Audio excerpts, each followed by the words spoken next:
Hey everyone, it's B, and you're listening to another episode of the In Your Feelings podcast.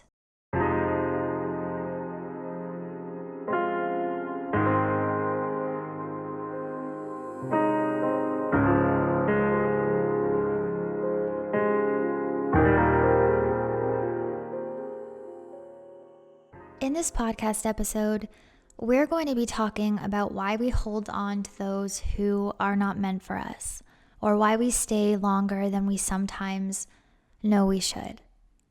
When we're in situations where we, on the deepest level, need to take our love back, or encourage ourselves to let go of those who are not ready to love us or meet us where we are, despite being aware of the fact that what we once thought was something deep and meaningful has now turned into something that is too heavy to hold, it can be really difficult to come to terms with that realization. It can be hard to admit that to ourselves.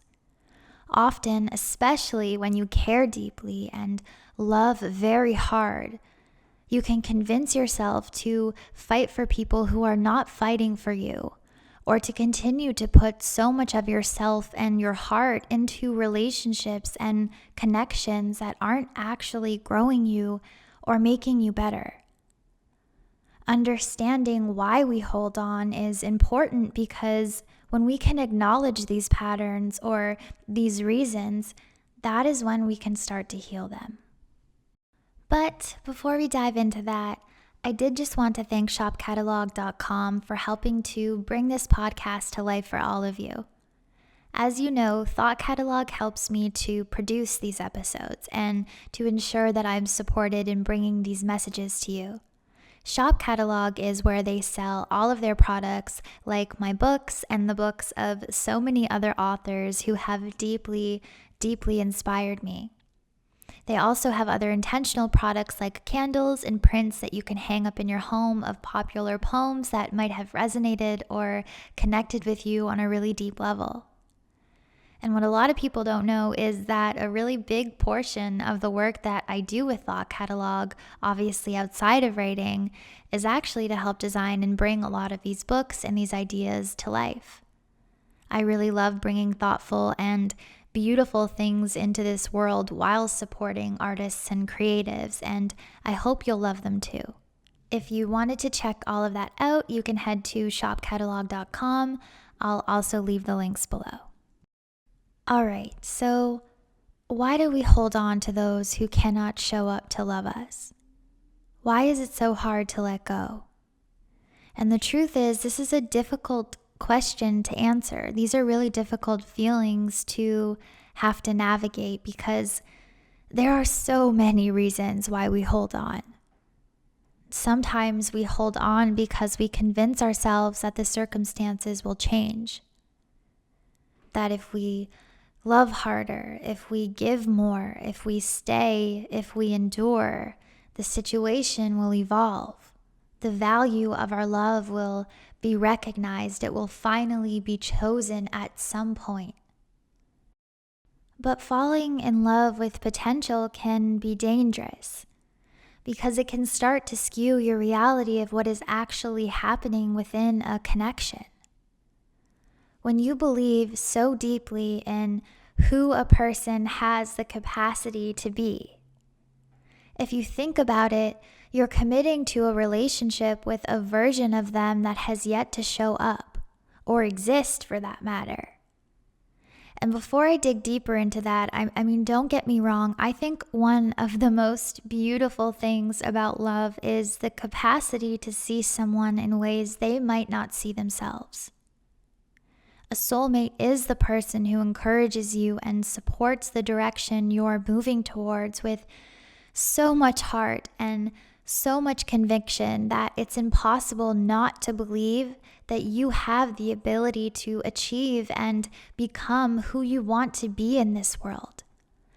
And that kind of connection is rare and special and liberating. It is a foundation of healthy love. I truly believe that. However, not everyone we feel something deep and meaningful with Not everyone we see so much potential within is going to do the work to meet that potential. And you can't hold them to that. You cannot love someone for who they might become. You have to love them for who they are. You will know when someone is doing the work. You will know when someone is genuinely trying to meet you where you are. You will know when the person you believe in also believes in themselves enough to commit to growing and evolving and transforming alongside you as you do the same.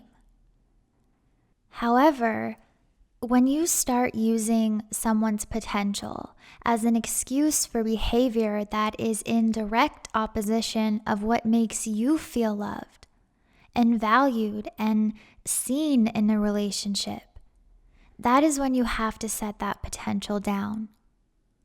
You really have to dig deep within yourself and ask yourself, if this person never changes, do I want to spend the rest of my life feeling this way?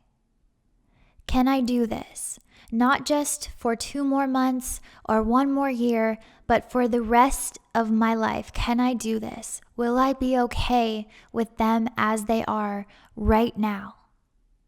And you have to ask yourself that, because your partner is going to be your partner for the rest of your life. I mean, if that's what you believe. And you'll go through seasons of change and seasons of deep work and highs and lows, but at the end of the day, love should always be your safe place. And if you've been telling yourself for however long that you can fix this person or change this person, if you have consistently dealt with love being confusing or hurtful or damaging to your heart, if this person has made you question the way you care, if you have spent so much of your time and energy to the point of depletion in order to fill them up or make things work or just keep them in your life, I promise you are better off walking away and setting this love down, because it will only ever drain you. The truth is, falling in love with someone's potential almost always forces you to fall out of love with yourself. It forces you to keep someone around that isn't serving the version of love that you desire or hope for or wish you could just have in your life. It forces you to make excuses for the way someone makes you feel in order to keep them in your life.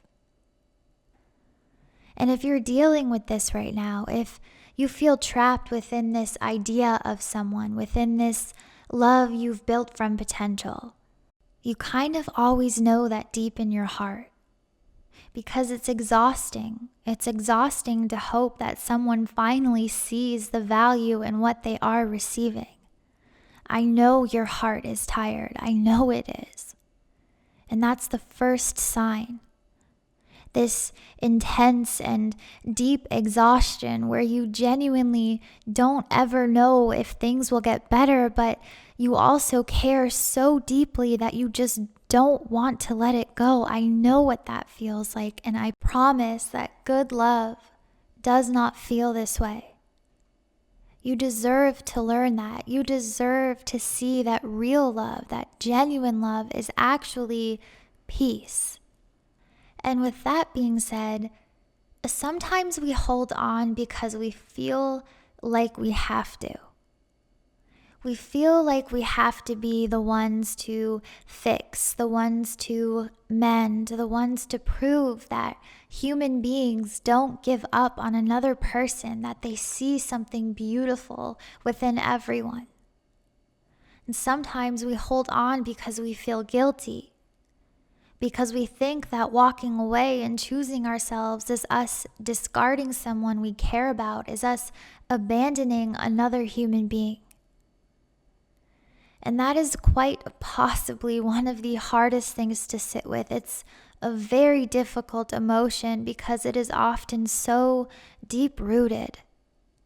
It can be difficult to set boundaries or to choose yourself when you're empathetic or when you yourself have been hurt before, because you feel things so deeply and you know what it is like to lose someone you cared for, or to have people leave, or to have others hurt you. Because of what you've been through, you are hypersensitive to others. You never want to give up on another human being.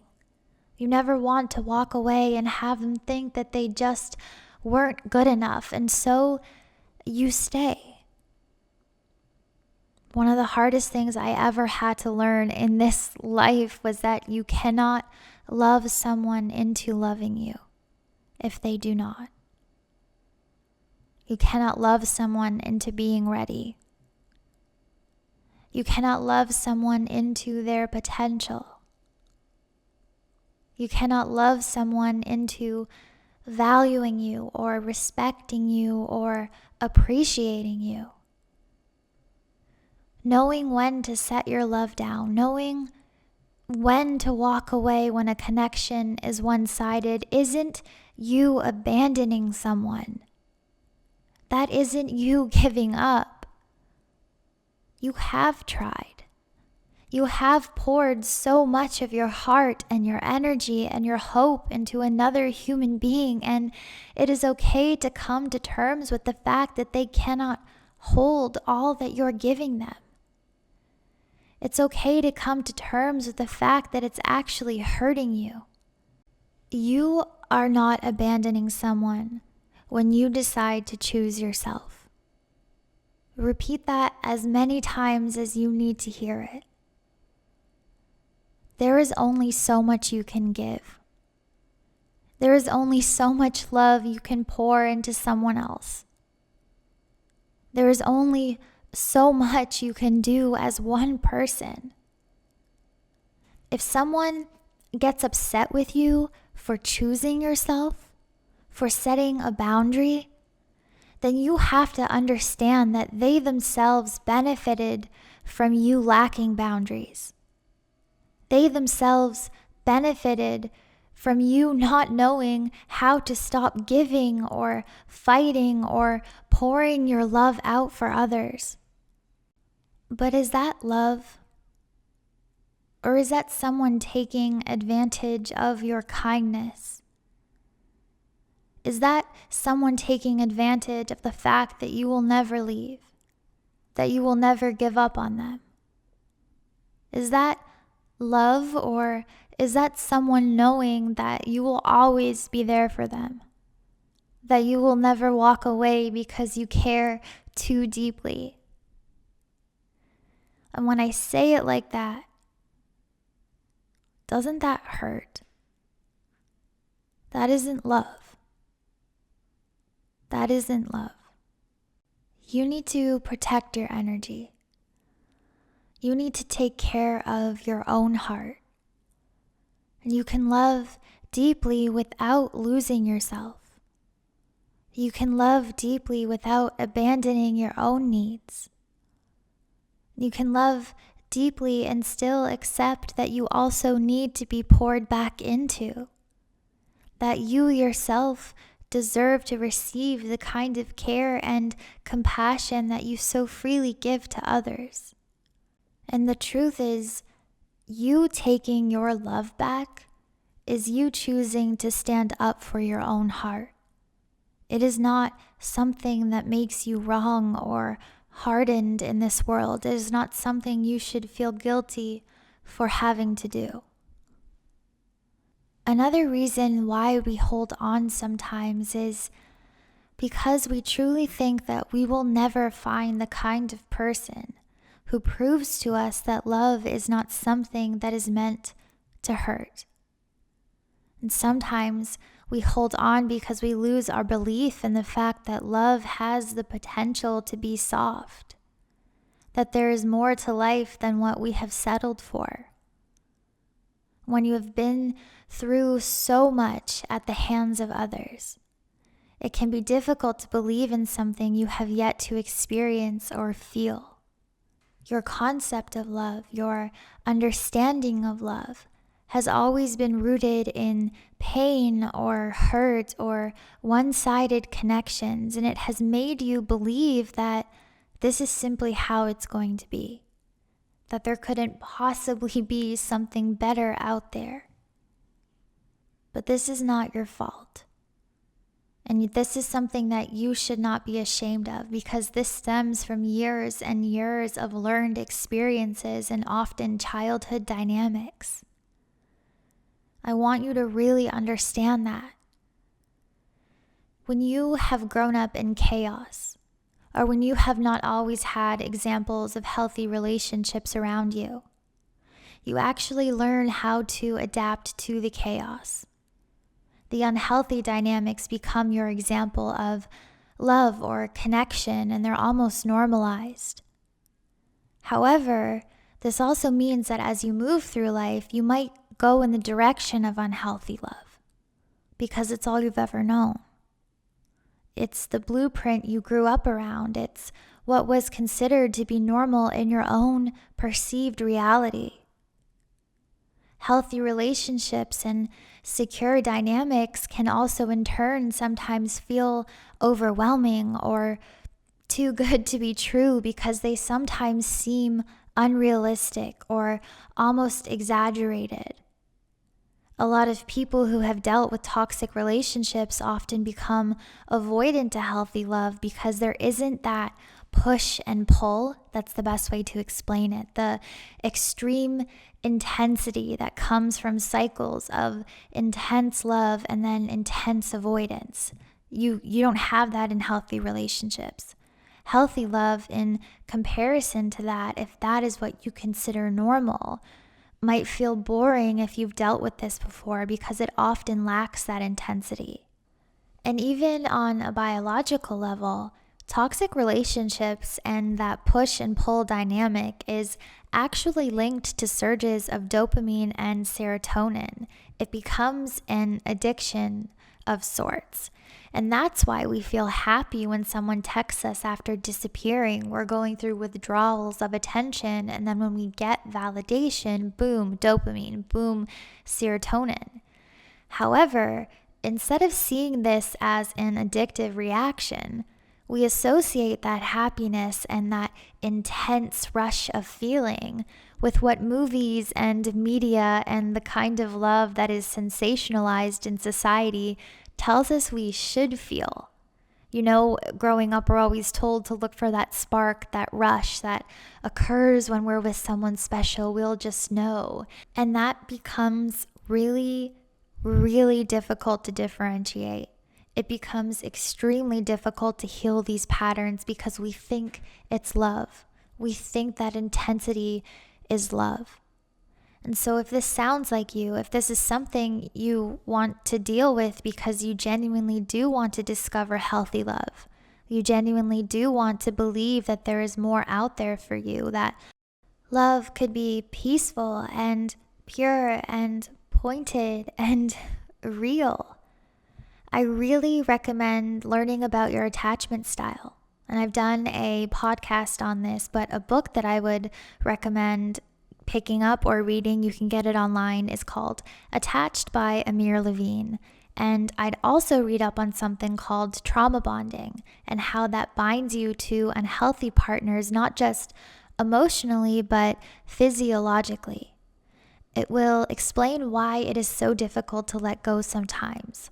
It will make you feel less alone. It will make you understand your heart and why you might gravitate towards certain partners. And when you start to understand your decisions or your patterns, as I have said before, that is when we really genuinely start to heal them. And that brings us to our last reason. And as difficult as it is to admit, sometimes we hold on because we haven't healed.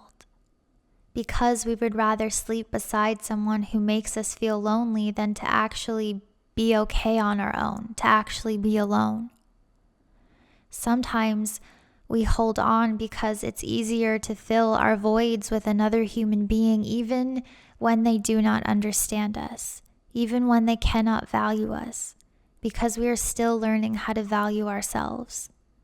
We're still learning how to heal the parts of ourselves that we don't quite understand yet. And that is okay. That is okay. All of this, understanding this, healing this, learning how to walk away from these people, this all takes time. This is a very long journey. It isn't easy. Trusting yourself and your heart takes time. Choosing yourself takes time. Letting go is one of the hardest things you will ever have to do. But at the end of the day, keeping someone in your life who makes you question yourself, who makes you feel like you are too much, who asks for you to quiet your soul, that is the greatest injustice you will ever impart on your heart. That is doing yourself a deep, deep disservice, because you deserve to be surrounded by people who make you feel seen and loved. You deserve to be surrounded by people who nourish you and challenge you and dizzy you in the best way possible. It's important to learn how to stop romanticizing the things in your life that hurt. It's important to learn how to cut those ties even when it's hard, especially when it's hard, and even when you do not want to face the loss. Because it's within that hardship that you will learn how to choose your own heart. You will learn how to stand up for yourself. And you deserve to stand up for yourself. You deserve to defend your heart. Your heart deserves to be treasured. And so if anything in this podcast scratched at something deep within yourself that knows it's time, or that knows you might be holding on or fighting for someone who is not fighting for you, just sit with that. Be gentle with yourself. Be kind to yourself. Take the time you need, but always stay aware that you genuinely deserve more. And this is where it all begins. In the acknowledgement, in the understanding of why you might be holding on. This is the beginning of that journey. And it only gets better from here. I promise. Okay, that's all I have for you this week, but I really hope that these words hit home, and I hope that they helped for you to maybe understand yourself a little better, or to maybe feel seen or less alone in the way that you might be approaching a situation that you know you should walk away from, but that you're just finding it so hard to do that in. I hope this reminds you that it's okay, and that you're human, and that this stuff is hard, but that you can do hard things. And it takes a lot of strength and a lot of courage and a lot of bravery, but I believe in you. And so until next week, I hope you stay safe, and I hope you know that you are so, so loved. And just to remind you, I will be leaving the links for shopcatalog.com in the description below if you did want to check out my book or the books of other authors and poets who have deeply inspired me. Okay, I'm done. Goodbye.